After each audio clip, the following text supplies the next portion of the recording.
Boa noite, amigos. Boa noite, amigas. Sejam todos muito bem-vindos ao Evangelho no Lar da Associação Espírita Fé e Caridade de Florianópolis.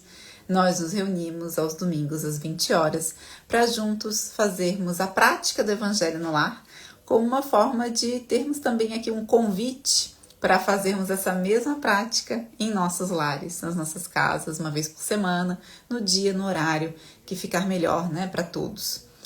Lembrando que o Evangelho no Lar é uma prática já de muitas décadas recomendado pela espiritualidade e serve para nós como um verdadeiro tratamento. Então, para nós, para as nossas casas, para os ambientes, e tem benefícios muito importantes. Então, que a gente se sinta convidado para essa prática, viu?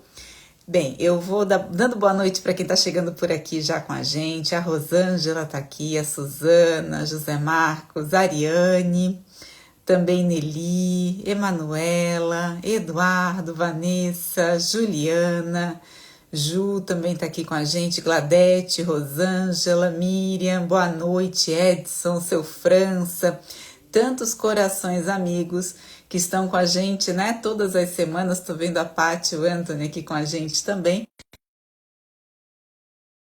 Tive prazer de conhecer recentemente, estivemos juntas num estudo maravilhoso, 3 dias de estudo intensivo do nosso Evangelho Redivivo, que é a querida Carize. Muito bem-vinda, amiga. Boa noite, tudo bem, Boa amiga? noite. Tudo bem por aí? Bem, graças a Deus. Que bom, obrigada por estar aqui com a gente, Carize. A Carize estuda e facilita aí os estudos do Evangelho Redivivo numa URI-irmã nossa, mais para o norte aqui do nosso estado. E nós estivemos juntas no Encontro Nacional do Evangelho Redivivo e foi muito bom poder encontrar esse coração amigo por lá e saber, que a Carize também compartilha com a gente da prática do Evangelho no Lar, da importância do Evangelho no Lar. Então, vamos conversar hoje sobre o tema indulgência, a parte final ali desse tema, Carize, lá no capítulo 10, no finalzinho, os últimos itens do capítulo 10, para quem quiser acompanhar. E vamos seguir o nosso roteiro do Evangelho, como sempre, começando com uma prece inicial, fazendo a leitura, os comentários e a prece final. Então, sintam-se todos muito convidados para participar com a gente nesses momentos da prece, acompanhando a leitura e principalmente nos comentários das dúvidas, para que seja uma prática aqui de todos nós. Carize, você gostaria de fazer nossa prece de abertura hoje?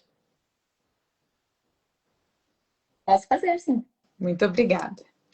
Então, convido a quem se sentir confortável a fechar os olhos, respirar profundamente, sentindo essa conexão com o nosso Mestre Jesus, pensando sempre na sua face amiga, carinhosa, nos acolhendo, nesse momento em que trazemos a luz do Evangelho para dentro dos nossos lares, essa proteção espiritual que nos prepara para mais uma semana de trabalho, de estudo, de convivência.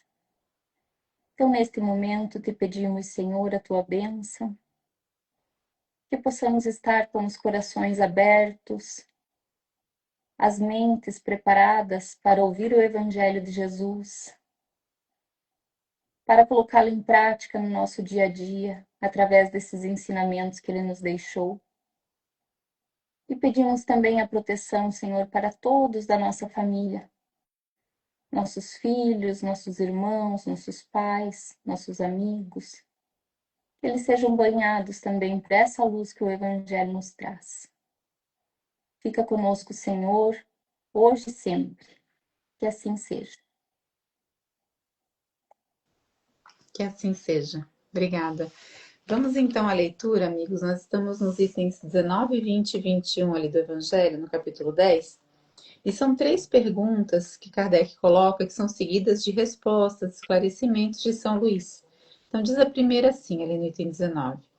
Ninguém sendo perfeito, segue-se que ninguém tem o direito de repreender o próximo? Seguramente não, uma vez que cada um de vós deve trabalhar para o progresso de todos, e sobretudo daqueles cuja tutela vos está confiada. Mas é uma razão de o fazer com moderação, com um fim útil, e não como se faz geralmente, pelo prazer de denegrir. Nesse último caso, a censura é uma maldade. No primeiro, é um dever de caridade, manda cumprir com todas as reservas possíveis. E ainda a censura que se lança sobre os outros, ao mesmo tempo, deve-se dirigi-la a si mesmo e se perguntar se não a terá merecido. Então, antes da gente avançar na leitura, acho que a gente pode conversar um pouquinho. Eu queria te ouvir, Cariza, sobre esse primeiro item, né? Sobre a questão da repreensão, que por vezes nós fazemos até em voz alta, mas muitas vezes fazemos em pensamento, né? Como é Sim, que, com essa explicação de São Luís, como é que a gente deveria começar a agir ou, né, reforçar a nossa ação? então, eu vejo que é importante a gente lembrar que quando Kardec codificou o Evangelho, né, que foi trazido pela espiritualidade, e certamente intuídos por Jesus, por essa necessidade que a humanidade tinha do Evangelho naquele momento, Jesus conhecia as nossas fraquezas e as nossas necessidades, né? Ele sabia do que nós precisávamos e precisaríamos no futuro. Então, nessa parte do Evangelho, nesses três últimos itens, nós vemos que em toda outra parte do capítulo foi tratado, né? Como fazer, perdoe, seja indulgente, não aponte, não julgue.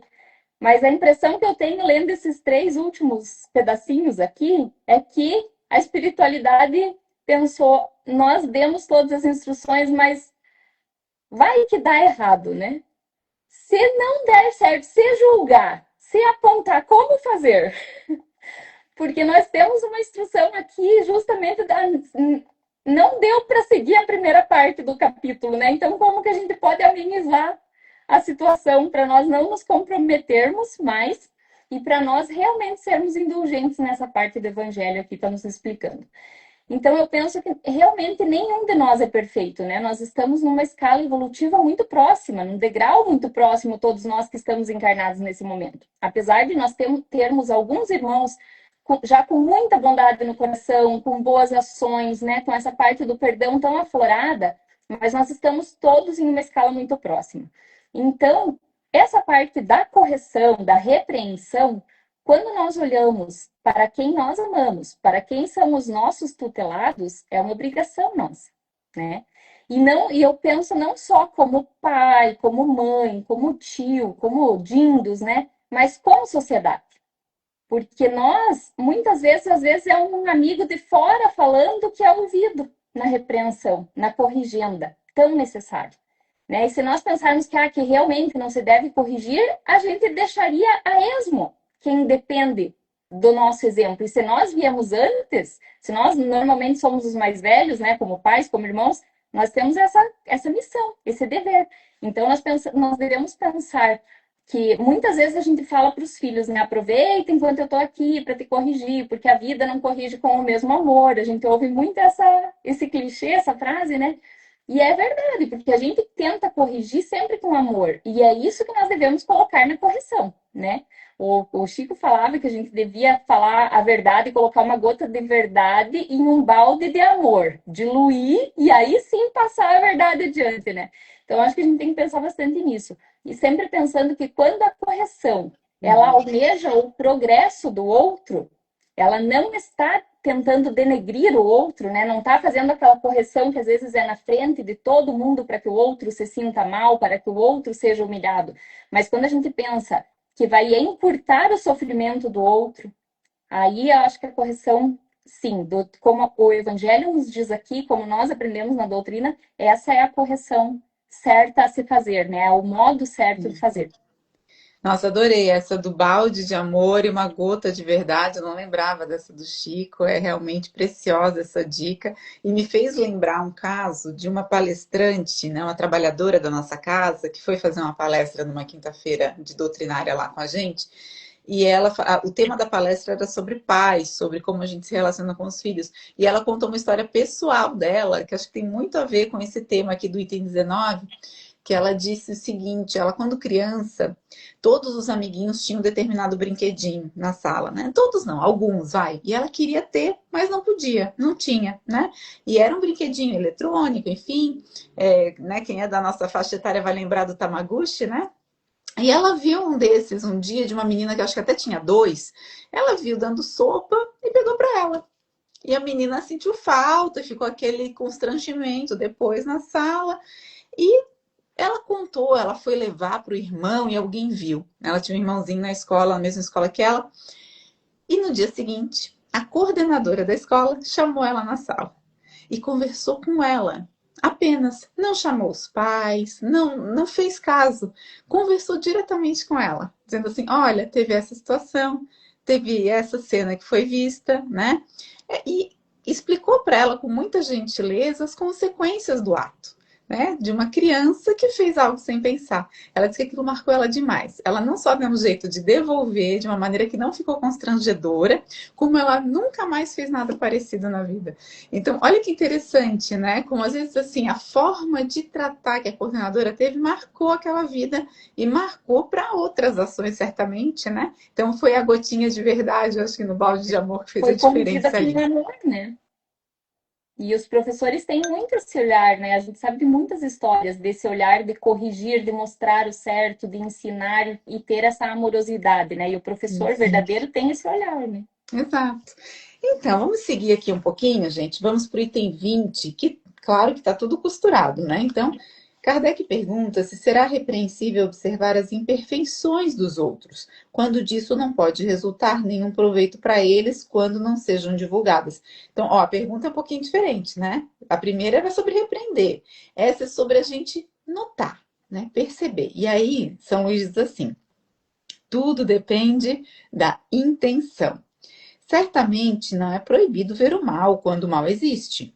Haveria mesmo inconveniente em não ver por toda parte senão o bem. Essa ilusão prejudicaria o progresso. O erro está em fazer resultar essa observação em detrimento do próximo, depreciando sem necessidade na opinião pública.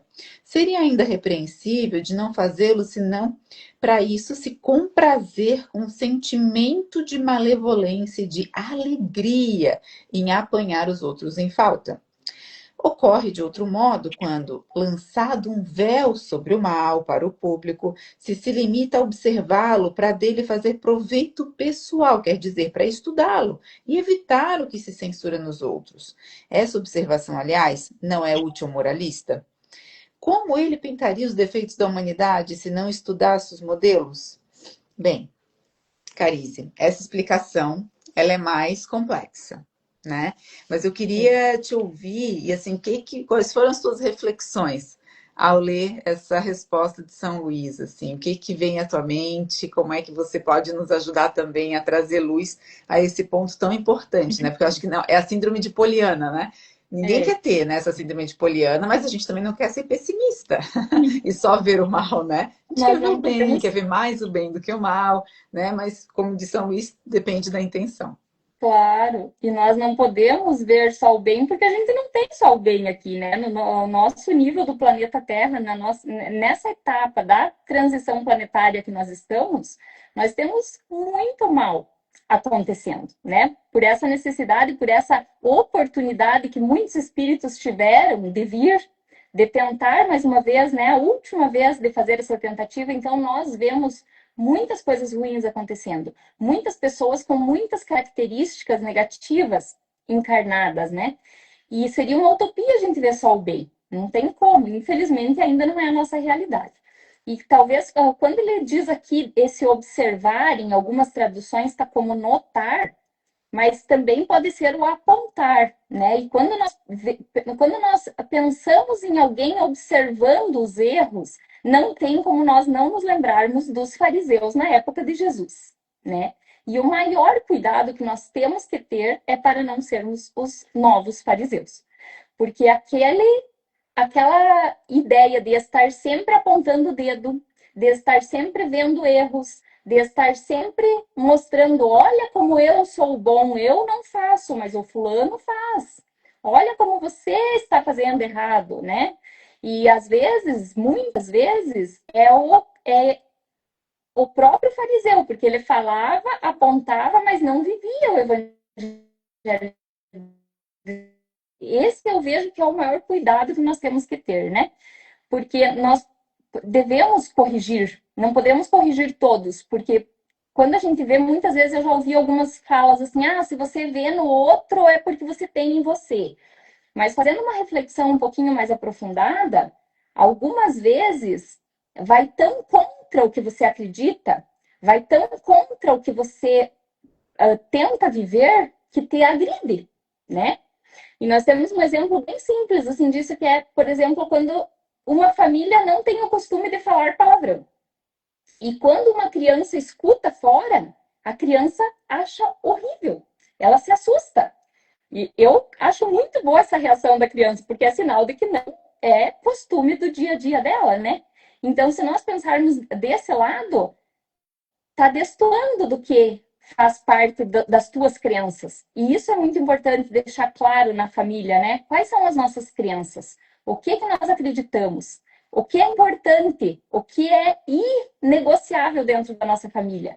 Porque nós não podemos corrigir todos fora. Nós precisamos começar dentro, né? Primeiro conosco, depois com os próximos mais próximos, que são a nossa família. Mas há uma forma correta de fazer essa correção, né? Como nós falamos anteriormente, pedagogicamente. Né? E quando nós fazemos a correção dessa forma, não sendo fariseus, mas acolhendo com amor e trazendo para perto, trazendo para a realidade, tentando mostrar, porque também não adianta só apontar o erro se nós não mostrarmos como fazer diferente. Muitas vezes a realidade daquele irmão não sabe fazer diferente. Não foi ensinado, não conviveu, não teve um meio de convívio que ensinasse a fazer diferente. Então, muitas vezes, uma pessoa de fora, com amorosidade, chamando, conversando, mostrando, às vezes não precisa nem dizer você está errado. Com exemplos, com outras formas, né? A gente diz costurando pelas beiradas, né? Comendo pelas beiradas, às vezes você vai indo e consegue tocar aquele coração. Vejo que essa é a forma correta. Nossa, incrível. Acho que é isso mesmo, assim, essa capacidade de olhar, né? E às vezes não está no nosso convívio a situação, né? Uma situação às vezes apartada de nós, que chegou através de um relato, de uma notícia, coisa assim. De fato, estudar com esse olhar da intenção de como é que eu aprendo com isso, né? Como é que eu aprendo a agir diferente a partir desse conhecimento, né? Eu acho que esse olhar né, de curiosidade mesmo, né? De curiosidade, de boa intenção, né? Mas sem anular, né? A existência dessa situação. E se tiver na nossa proximidade, acho que a tua sugestão, né? De fazer o bem, fazer algo ali, né? Porque se a gente está ali naquela situação, se a gente percebeu, se a gente se incomodou, muitas vezes a gente precisa agir, né? Não pode Se ser está isso. incomodando em mim, porque não é todo mundo que incomoda. Você já parou para pensar? Tem situações que a gente diz, mas às vezes me incomodou, mas não incomodou quem está do lado. Então, se me incomodou, às vezes é um chamado ali, né? Quem sabe eu posso agir, é uma fagulha de uma reação que pode virar uma ação de amor. E quanto mais nós nos debruçamos no Evangelho, quanto mais nós estudamos o Evangelho de Jesus, a doutrina espírita, quanto mais a gente vai avançando nos estudos, mais fácil fica identificar esses pontos e agir de forma correta e não só reagir, né? A gente aprende a lapidar as nossas ações, as nossas atitudes nesses casos. Então, olha a importância do Evangelho aí, né? Nos lapidando, Se nós pudermos sempre mostrando. agir, né? Acho que esse é o grande aprendizado. Seu França está dizendo, acredito que chamar a atenção do outro só é caridade quando o objetivo é auxiliar o progresso ou impedir que o outro seja prejudicado. De fato, seu França. Acho que é isso mesmo, né? E aí? A última pergunta que Kardec faz aqui, acho que é para tirar qualquer dúvida, né? Será que não tem casos, então, em que pode ser útil revelar o mal de alguém? Né, o mal de outrem, né? Então ele diz assim: primeira coisa é repreender, depois é observar essas imperfeições ou notar essas imperfeições. E por último, será que não tem alguma situação em que é importante a gente dizer, olha, né, eu vi, todo mundo olha para cá, né? Tem algo acontecendo? E aí São Luís responde o seguinte, que essa questão é muito delicada. E é aqui que é preciso apelar para a caridade bem compreendida. Se as imperfeições de uma pessoa não prejudicam senão a ela mesma, não há jamais utilidade em fazer conhecê-las. Olha só. Mas se podem causar prejuízos a outros, é preciso preferir o interesse da maioria ao interesse de um só. Segundo as circunstâncias, desmascarar a hipocrisia e a mentira pode ser um dever, porque vale mais que um homem caia do que vários se tornem enganados ou suas vítimas. Em semelhante caso, é preciso pesar a soma das vantagens e dos inconvenientes. O seu Gilvan frisou aqui para a gente a palavra intenção, né, seu Gilvan? Mas a forma também deve ser observada. Acho que esse comentário do seu Gilvan conecta muito aqui com esse terceiro item, né, Carize? Com certeza. Esse pesar, essa balança sempre é muito importante, né? Para nós agirmos nesse caso, né, de ser útil, primeiro, nós só vamos conseguir ser úteis no caso de uma reprimenda, no caso de revelar o mal, como ele diz aqui, né, se nós conhecermos verdadeiramente o que está acontecendo. Então, quando nós conhecermos parcialmente, quando a gente sabe um lado só da história, nós corremos o grande risco de sermos levianos no julgamento, né, na corrigenda, na revelação do mal ali, como ele diz no texto. Então, sempre pensar se vale a pena, né? Se vai ser útil, e também pensar, porque tem algumas questões que acontecem com alguns irmãos que só prejudica ele mesmo.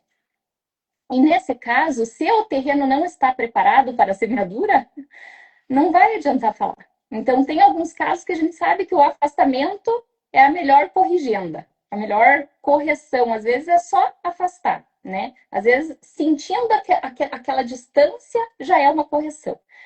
Mas a gente tem que pensar isso, né? Quem é afetado com esse mal que eu estou vendo, que eu já estou notando e que talvez eu estou pensando se eu devo mostrar ou não, se eu devo revelar ou não. Há outros prejudicados, né? Como minimizar as vítimas? Porque, como ele diz aqui, mais vale que caia um homem do que muitos virem a ser suas vítimas. Então, aqui é pensando em minimizar estragos, né? E se está ao meu alcance? Porque nós temos um problema seríssimo na nossa geração, que é a ansiedade. E ela vem, muitas vezes, de tentarmos resolver o que não nos cabe, de tentarmos resolver o que não está ao nosso alcance. Então, acho que isso é muito importante a gente pensar. Eu posso realmente ajudar? Está no meu alcance? Vai ser útil? Tem outras pessoas prejudicadas? Porque também nós não podemos, por exemplo, nós temos hoje muitos casos que acontecem na internet, de golpes, né? Ou de criminalidade, N crimes que a gente vê acontecendo. Se nós não vamos denunciar, porque muitas vezes a gente ouve, mas é um irmão em erro, necessita de perdão, é uma vítima que merece perdão. Ok, porém, nós temos escolhas. Nós somos responsáveis pelas nossas escolhas e também pelas consequências delas. Então, se o irmão está em erro, se sabe que errou, certamente já foi corrigido, já foi chamado a atenção, é nossa obrigação denunciar, falar, mostrar, né? Porque se nós estamos enxergando, nós estamos juntos já naquela situação. E se nós não falarmos nada, não corrigirmos, não revelarmos esse mal, nós corremos o risco de ser omissos e de arrecadar débitos nessa existência e até para o futuro, conforme o que está acontecendo.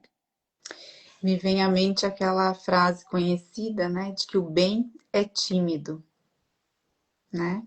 É. E o mal muitas vezes é audacioso, né? E aí o seu Gilvan nos diz aqui: em tudo sempre importa agir com discernimento, sem pré-julgamento, mas com conhecimento de causa, de fato. E aqui o pessoal da. É a Lúcia. Oi, querida. A Gerardes, agora eu reconheci Isso. você. A indiferença é a ausência do amor. A verdade é importante. Estamos aqui para aprender a amar. Que possamos, com educação, não ser indiferentes. Olha isso. Porque muitas vezes a gente. E essa indiferença, ela às vezes pode ser preguiça mesmo, né? Não vou me envolver. Né? É. Então, aqui São Luís vem e nos esclarece a respeito desse tema tão importante, né, nos dias atuais, em que a Carize bem lembrou, estamos em fase de transição planetária, O seu Godinho, presidente da FEB, nos diz que estamos no mundo de regeneração, adentramos esse mundo, estamos aí no primeiro segundo do primeiro minuto do primeiro dia, ainda é noite, né? Mas já estamos na transição. Então, temos aí sim uma responsabilidade muito grande de viver essa regeneração dentro de nós, né? De agir e não mais passar com indiferença, como lembra a Lúcia aqui. Voltou? Exatamente. E é sempre essa reflexão antes de agir. Acho que é o mais importante. É o evangelho na nossa vida, né? O que o evangelho nos traz? O que Jesus nos deixou? A pergunta que a gente sempre faz no final das aulas do Evangelho Redivivo, né? O que Jesus nos disse com isso? Então, quando a gente tem essas situações, sempre tem que colocar Jesus à frente e pensar, porque Jesus era brando, era pacífico, era amoroso, mas não deixava de cobrar a disciplina quando necessário. E tudo a forma, né? O como a gente faz, né? E colocar, acho que vai ficar na minha mente do Evangelho de hoje a imagem do balde de amor e a gotinha da verdade para a gente dissolver ali, sempre colocando uma quantidade muito maior de amor, né? Na frente. Carize, você tem algum comentário final? Que eu vou, a minha ideia aqui, então, é a gente já falar a respeito, né, do que fica para essa semana, o que a gente pensa em colocar em prática, e encerrar com um poema de Maria Dolores, que vai servir para a gente como uma prece de encerramento.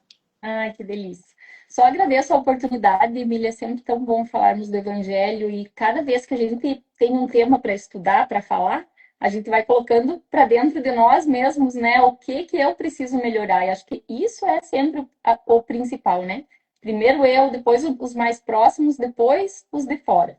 Então, muito obrigada pela oportunidade e agradeço. Imagina, a gente aqui que agradece, né, a tua participação, é tão boa essa colaboração com os amigos de outras URIs, de outras casas, né? Então, ter aí corações próximos da gente, ainda que à distância, em outras cidades, é algo muito importante da gente cultivar. Essas amizades que a gente faz, né, que a gente forma através de Jesus. Então, como disse a Gladete aqui, gratidão sempre. Muito bom. Amigos, então fica pra gente, né, uma atividade de pensar realmente com quem que a gente precisa usar da nossa indulgência, né? Que situação das nossas vidas está nos pedindo compreensão agora?